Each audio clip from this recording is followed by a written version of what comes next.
This year we had the Olympic Games in Paris, but did you know that until recently women were not allowed to participate in the Olympic Games? It only became possible in the 20th century in Paris, and even then women made up less than 3% of the participants and could only compete in 5 sports.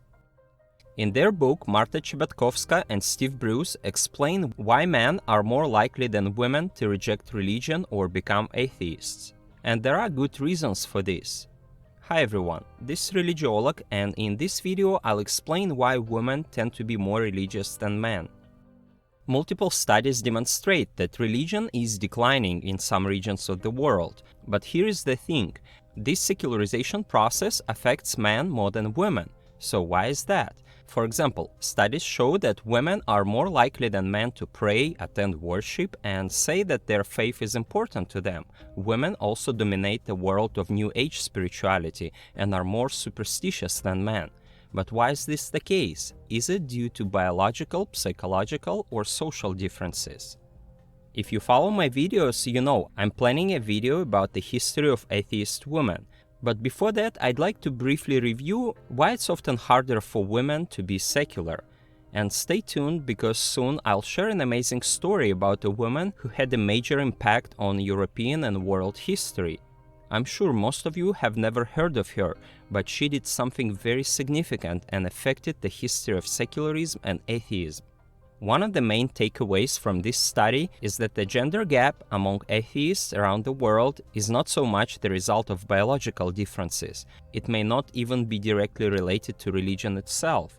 In fact, it's because of important social differences that overlap and reinforce each other.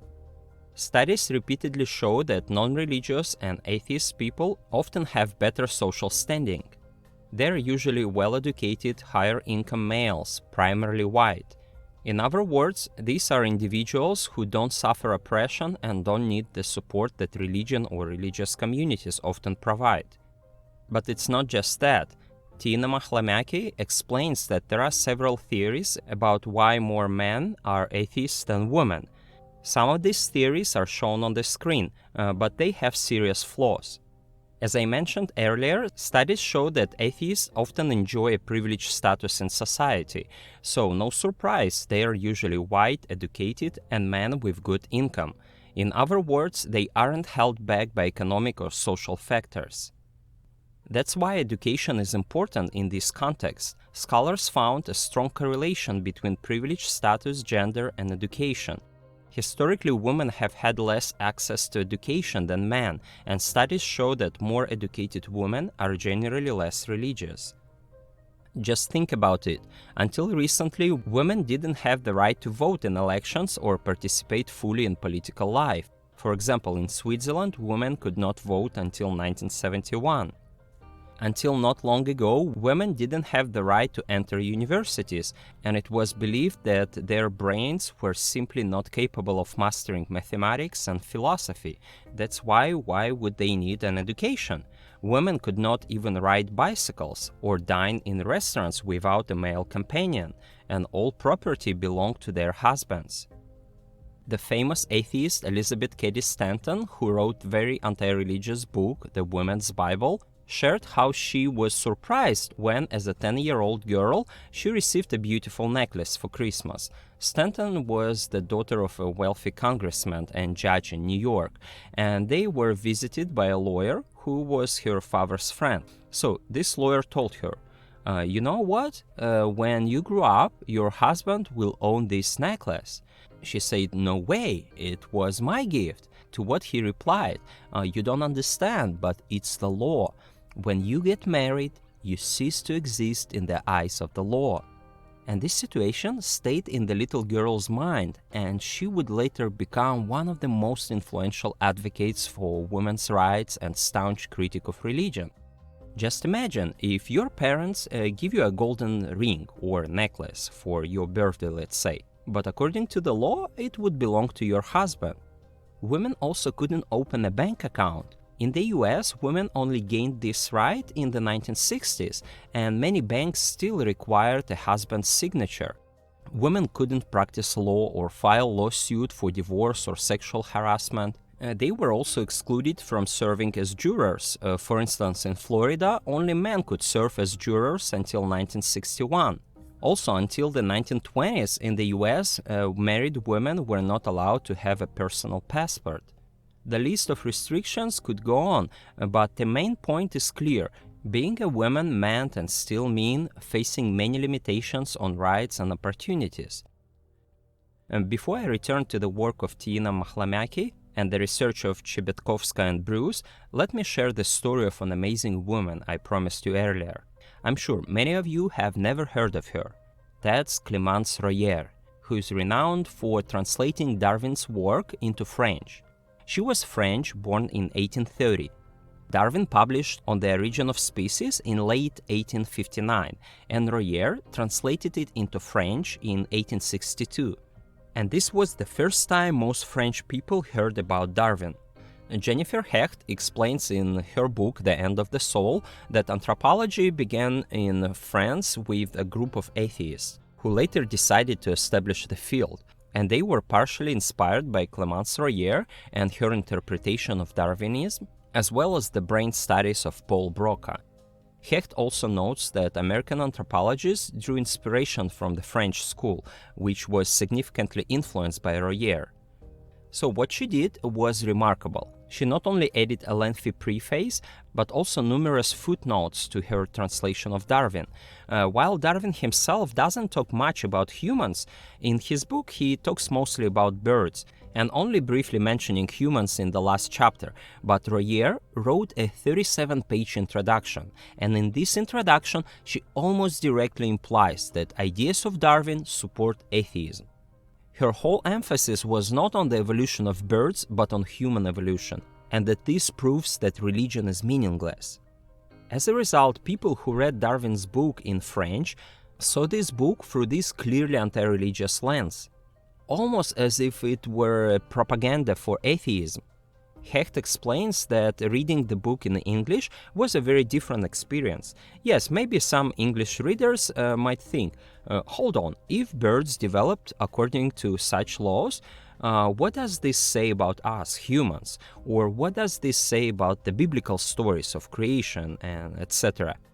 But they aren't explicitly guided to these conclusions. But French readers could not avoid it. From the very beginning, they were told if Darwin is right, then the biblical stories of creation and the fall of man make no sense, and that this proves that Christianity is a lie. And this way, Royer, in her anti-clerical introduction, portrayed Darwin as a new champion of free thought who challenged Christian doctrines. So, anthropology in France was built on an atheistic and anti-clerical foundation. And although many anthropologists were initially opposed to including women in their society, Paul Broca permitted Clémence Royer to join. She once remarked, "I don't want to give a penny to the priests, but I want my body to be cared for by scientists when I die." This reflected her commitment to science. Despite church opposition in the 1870s, this group of anthropologists founded the Society of Mutual Autopsy. They agreed to donate their bodies after they die for research to study the relationship between the brain and the body. And to this day in France, you can visit and view the brains of many of these scientists. But why am I telling you all this? First of all, it's a fascinating story, and I think is worth knowing. And I'd be very happy if you could leave a like and a comment below, especially if this is the first time you've heard it. The second reason is that back then, many people, including women, believed that the female brain was inferior to the male brain, that it was somehow underdeveloped. And unfortunately, many women, including Royer herself, thought so too. She even believed that she was born with a man's brain. And I hope you can see why this is problematic. As the authors of this book show, this is not a biological or gender issue, but a social one. We are products of our social environment, so we use what is available to us. But if in different regions of the world we work to eliminate patriarchal attitudes that have persisted for thousands of years and provide women with more rights and opportunities so they don't risk their social status or social capital if they decide to go against the established religious traditions and expectations, perhaps they will make different choices. After all, Clémence Royer certainly left her mark on French history. As Hecht argues, the separation of church and state in France in 1905 was partially due to the efforts of Royer and many other non-religious women of that time. But let's return to Tiina Mahlamäki, who also points to the importance of socialization. Just as women are often taught to be more submissive, passive, and obedient, they are also taught to be more religious. Therefore, women's higher religiosity is often linked to their traditional roles, because women are expected to care for others, raise children, uphold traditions, and care for the sick and dying. That's why they are more likely to confront existential questions like life, death, and the divine. Mahlamäki also explains that research shows a strong link between gender orientation and religiosity. It seems that masculinity and femininity play a big role in whether people are religious. Masculine traits like aggressiveness, logic, and competitiveness are associated with secular beliefs, while feminine traits like caring, gentleness, submissiveness, and community building are associated with religious beliefs. But please feel the difference. As Mahlamäki explains, in some studies, the gender difference in religiousness is explained by risk preferences. Men or masculine people are more likely to commit crimes, behave violently, drive at high speed, hunt large and dangerous animals, and so on. According to these studies, non-religiosity and rejecting God are part of typically masculine risk-taking behavior. But these assumptions are likely incorrect, because scholars like Agel, Frost, and Stewart, who developed the risk preference approach, argue that it's social risk, not existential risk, that explains why non-religion, and especially atheism, are more socially risky for women and other marginalized groups. Let me repeat it again. It's important to distinguish between existential risk and social risk. These scholars argue that when men and women make similarly socially stigmatized choices, women face greater risk than men do for the same choices. In other words, women are more likely to suffer social consequences for adopting non-religious belief, identities, and practices. We see this especially in the United States, where religiosity, national identity, and civic virtue are closely linked. Atheists in the US often face discrimination, dislike, and distrust, so leaving religion can be socially risky. If you'd like to learn more about this, watch my video where I talk about 10 ways atheists are discriminated against in the US. The link will be in the description. Anyway, what we find is that in general, women are more likely to bear the social cost of stigmatized non-religious choices, because atheism is seen as violating gender expectations that women should be moral, nurturing, and religious. Men, on the other hand, don't face the same risks. No one is going to question a man's masculinity or say, hey, you are not a real man if you reject religion. But for women, it's different. Plus, men who choose atheism often come from more privileged position, like a better education, which helps them avoid stigma and social exclusion. In one of my next videos, you'll see that historically the most famous female atheists were also privileged. They were white, more educated, and wealthier. Yes, it was extremely hard for them when they paved the way for other women in the freethought movement. They were at the forefront of the fight against patriarchy and sexism for many years. Annie Laurie Gaylor's book, Women Without Superstition, tells the stories of many of these non-believing women and their fight for equality. But we also understand that for women of color, or for women without access to education, or for those with fewer resources, they have had even greater difficulties. Many studies show that even today, secular women are still often marginalized and stigmatized, sometimes even within secular or atheist organizations.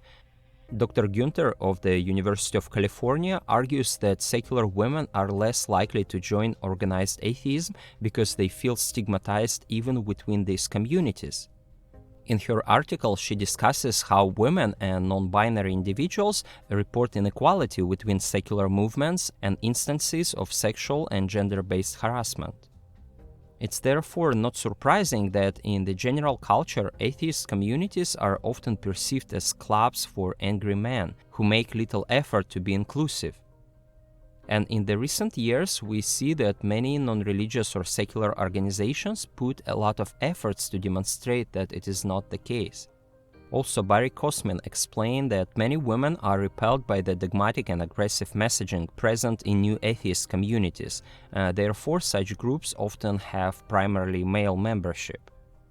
But in any case, we see that women often have to hide their atheist beliefs because they fear the social consequences.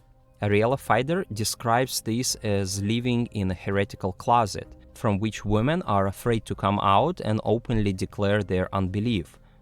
They fear the potential stigma and isolation if others find out that they are atheists. So it's not surprising that Trzebiatowska and Ruse found that in those societies where the lives of men and women become more similar, the gender gap in religiosity decreases, while religious indifference tends to increase. Consider this article from USA Today. It quotes Daniel Cox, who says that men have always been less religious than women across different cultures and classes, but recently studies show that this trend is changing. More and more young women are leaving religion. Ryan Birch has noticed this change too. Since 2012, the number of young women identifying as agnostic, atheist, or nothing in particular has been catching up to and even surpassing the number of young men in these categories. Data from a study and a 2023 survey reveal that among baby boomers, Gen X, and millennials, men constituted 54 to 57% of those who left their childhood faith, but among Gen Zs, the pattern has flipped. 54% of those who left the church were female. More and more women are questioning why they should stay in churches that promotes patriarchy and where their opinion don't matter. Ryan Birch also points out that women often do most of the work that keeps churches running.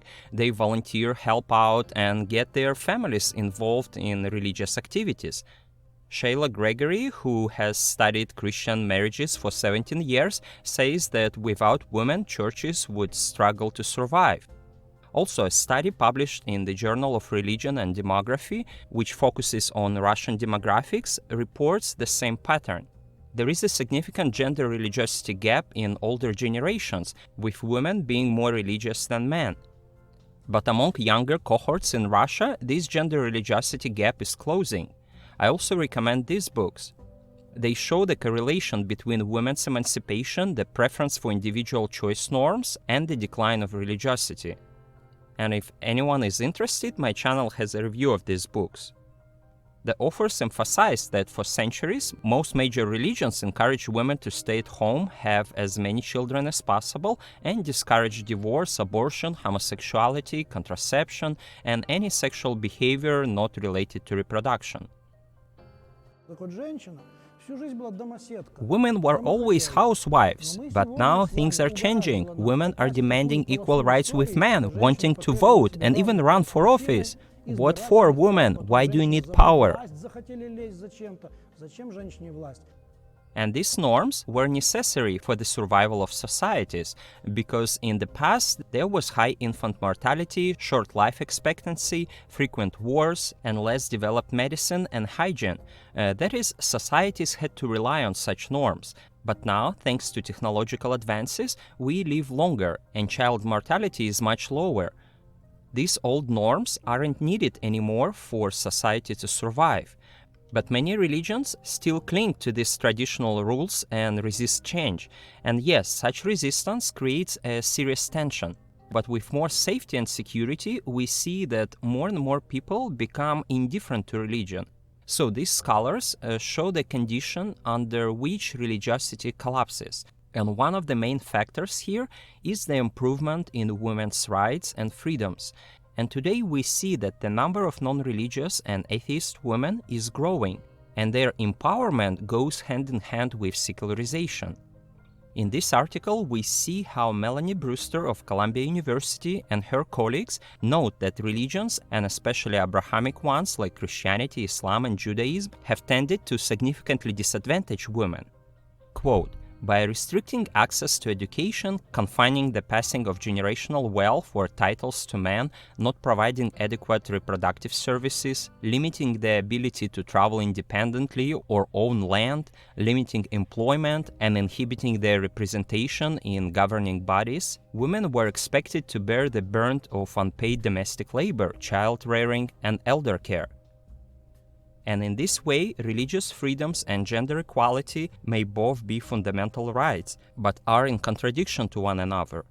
In other words, we see a paradox. In our societies, on the one hand, we want both religious freedom and gender equality, because these are basic rights, but on the other hand, they contradict each other. So it's unsurprising that religions would be endorsing patriarchy and sexism. Therefore, some scholars even claim that religions are instruments of gender inequality, and we have good evidence about the positive association between gender-based inequality and level of religiosity across nations. That's why the studies I talked about in this video are so important. They help us understand that the gender gaps and differences we often see are not the result of biology, but rather a social phenomena. And it can be fixed. If we fix our social structures and focus on equity, especially for those who are marginalized and whose voices have been ignored or stigmatized for so long, the things may change. Of course, this entire topic is not that simple. These are complex questions and hypotheses that require verification, so don't expect easy answers. I've shared several ideas about why this gap exists, but scholars are still debating these issues. For instance, in the USSR, we kind of witnessed women emancipation, and women, especially in urban regions, were even more educated than men, and they held many high-ranking jobs. But for women, being religious, in contrast, let's say, to an American woman, was shameful. It would denigrate her status. If people find out that a woman was religious or superstitious, she could be mocked for it. She could lose her job. In other words, in the USSR, both men and women had to hide their religiosity and not their atheism. Anyway, I hope you found it interesting to learn why there are so few women among atheists. I'll also be posting a review soon about the challenges secular women faced in the past, so be sure to subscribe to the channel and click the notification bell so you don't miss anything. Thanks to everyone who supports my work financially. Your help motivates me to create more useful content. Of course, I'd be very grateful if you become a patron or made a small donation. Please share your comments below on this topic, and finally, wishing everyone peace and health wherever you are.